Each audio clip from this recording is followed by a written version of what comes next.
Bharatiya Janata party ने आगामी लोकसभा चुनावों के लिए 195 लोकसभा उम्मीदवारों की पहली लिस्ट जारी कर दी है। लिस्ट में पीएम मोदी समेत 34 केंद्रीय मंत्रियों के नाम शामिल हैं। भाजपा के राष्ट्रीय महासचिव विनोद तावड़े ने प्रेस कॉन्फ्रेंस को संबोधित करते हुए बताया कि पीएम मोदी की अध्यक्षता में बीते 29 फरवरी को हुई पार्टी की केंद्रीय चुनाव समिति की बैठक में 16 राज्यों और 2 केंद्र शासित प्रदेशों की लोकसभा सीटों के लिए उम्मीदवारों के नाम फाइनल किए गए थे, जिसकी घोषणा आज हम कर रहे हैं। विनोद तावड़े ने कहा कि पीएम मोदी एक बार फिर से वाराणसी से चुनाव लड़ेंगे। इसके अलावा 34 मंत्रियों और 3 पूर्व मुख्यमंत्रियों को भी पार्टी ने चुनावी मैदान में उतारा है। बीजेपी की पहली सूची में उत्तर प्रदेश की 51, पश्चिम बंगाल की 20, मध्य प्रदेश की 24, गुजरात की 15, राजस्थान की 15, केरल की 12, तेलंगाना की 9, असम की 11, झारखंड की 11, छत्तीसगढ़ की 11, दिल्ली की 5, जम्मू कश्मीर की 2, उत्तराखंड की 3, अरुणाचल की 2, गोवा की 1, त्रिपुरा की 1, अंडमान की 1, दमन और दीव की 1 सीटों के लिए उम्मीदवारों के नाम शामिल हैं। बीजेपी की पहली सूची में 28 महिलाएं, 27 एसटी, 18 एसटी, 57 ओबीसी और 47 युवा नेता शामिल हैं, जिनको लोकसभा चुनाव के लिए टिकट मिला है। वहीं फतेहपुर सीकरी लोकसभा सीट से वर्तमान सांसद पर बीजेपी ने भरोसा जताया है। राजकुमार चाहर को एक बार फिर से फतेहपुर सीकरी से लोकसभा का टिकट दिया है। उन्होंने बीजेपी के टिकट पर 2019 में भी लोकसभा का चुनाव जीता था।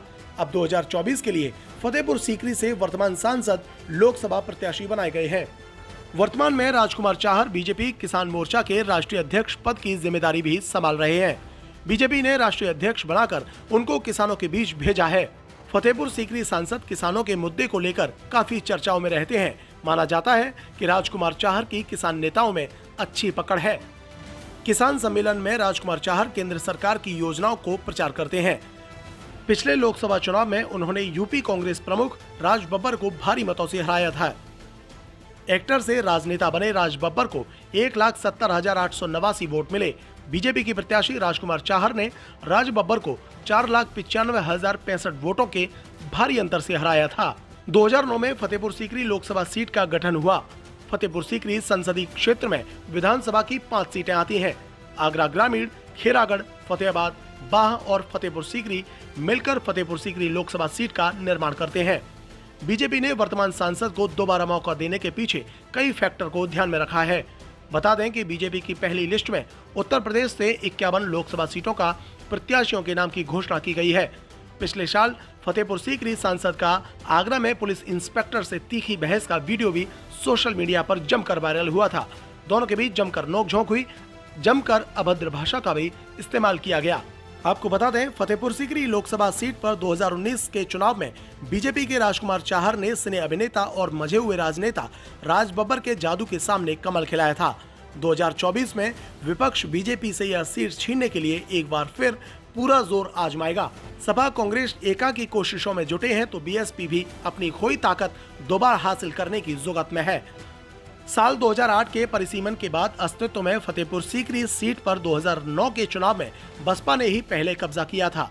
उस चुनाव में बसपा के कद्दावर नेता रामवीर उपाध्याय की पत्नी सीमा उपाध्याय ने बतौर बसपा उम्मीदवार 2,09,466 वोट पाकर जीत हासिल की थी। उस चुनाव में कांग्रेस उम्मीदवार राज बब्बर ने 1,99,530 वोट पाकर दूसरे और भाजपा के अर्दमन सिंह 1,54,373 वोट पाकर तीसरे स्थान पर रहे थे।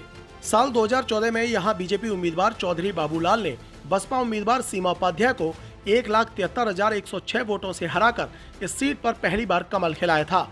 उस चुनाव में इस सीट पर बसपा नंबर 2 पर और सपा 3 नंबर पर और रालोद कांग्रेस गठबंधन 4 नंबर पर रहा था। 2014 में इस सीट पर कुल 15,80,582 मतदाताओं ने अपने मताधिकार का प्रयोग किया। इनमें से 44% महिलाएं थीं।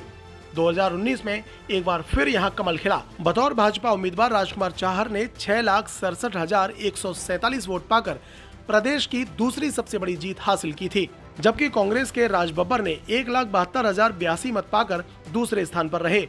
वहीं बसपा के श्री भगवान शर्मा उर्फ गुड्डू पंडित ने 1,68,043 मत पाकर तीसरे स्थान पर रहे। फतेहपुर सीकरी लोकसभा क्षेत्र में फतेहपुर सीकरी, आगरा ग्रामीण, बाह, फतेहाबाद और खेरागढ़ कुल 5 विधानसभा क्षेत्र है। 2022 के विधानसभा चुनाव में फतेहपुर सीकरी क्षेत्र से भाजपा के चौधरी बाबूलाल, आगरा ग्रामीण से बेबी रानी मौर्य, बाह से रानी पक्षालिका, फतेहाबाद से भाजपा के छोटेलाल वर्मा और खैरागढ़ से भाजपा के भगवंत सिंह कुशवाहा ने जीत हासिल की थी। यानी लोकसभा क्षेत्र की सभी विधानसभा सीटों पर वर्तमान में भाजपा का कब्जा है। 2009 का लोकसभा चुनाव परिणाम। बीएसपी की सीमा उपाध्याय को 2,09,466 वोट पाकर 30.19% वोट प्राप्त हुए। इसके साथ ही कांग्रेस के राज बब्बर को 1,99,530 वोट पाकर 28.75% वोट प्राप्त हुए। इसके साथ ही भाजपा के अरिदमन सिंह को 1,54,353 वोट पाकर 22.25% वोट प्राप्त हुए। 2014 के लोकसभा चुनाव परिणाम।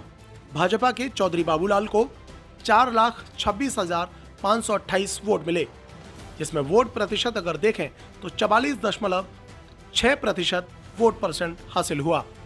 वहीं बसपा से सीमा उपाध्याय को 2,53,483 वोट मिले, जिसमें वोट प्रतिशत देखें तो 26.18% सीमा उपाध्याय को वोट परसेंट मिला। इसके साथ ही समाजवादी पार्टी से पक्षालिका सिंह को 2,53,397 वोट मिले, जिसमें वोट परसेंट 22.4% वोट प्रतिशत हासिल हुआ। 2019 का लोकसभा चुनाव परिणाम। बीजेपी से राजकुमार चाहर ने 6,67,147 मत प्राप्त किए, जिसमें यदि वोट प्रतिशत देखा जाए 64.99% वोट परसेंट हासिल हुआ।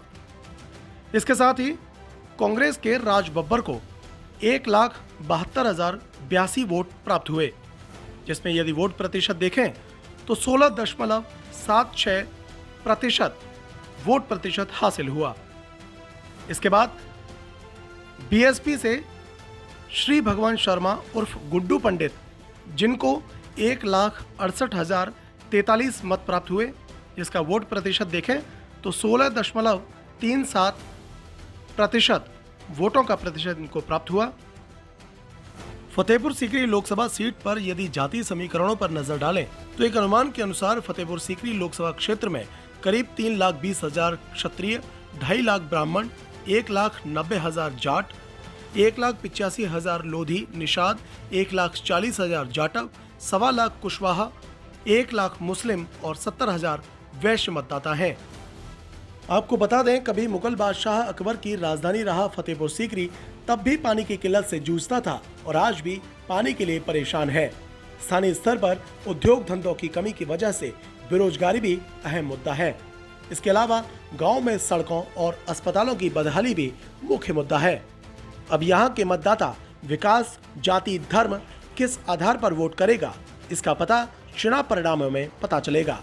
फतेहपुर सीकरी से टाइम्स भारत के लिए विशेष संवाददाता नकुल तिवारी की रिपोर्ट।